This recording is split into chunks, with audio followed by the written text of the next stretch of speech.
Girls है typically from 15 to 25 तक का या फिर 28 तक का, उनमें एक चीज रहती है कि उन्हें फैट रिड्यूस करना है। सी फर्स्ट ऑफ ऑल ये जो 15 का एज आपने बताया ना, so that is like more और less girls achieve puberty at that time.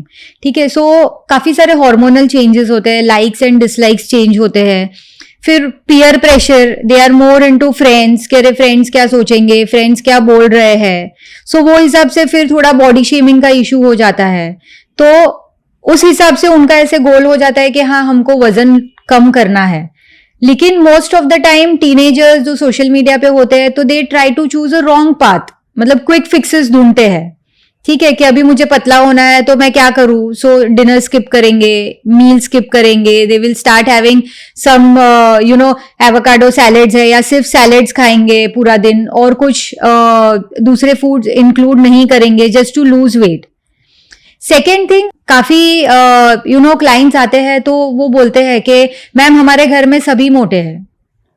So that means कि ओवरऑल फैमिली वाइज ही आपका कंजम्पशन कहीं ना कहीं गलत है कि everyone is putting on wait.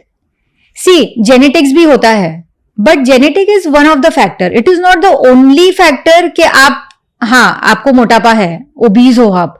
So genetic is definitely one of the risk factor, but other risk factors are eating more of empty calorie, that is your junk food, irregular eating timings, eating in large portions, eating binge eating के series देख रहे हैं, continue खाते जा रहे हैं।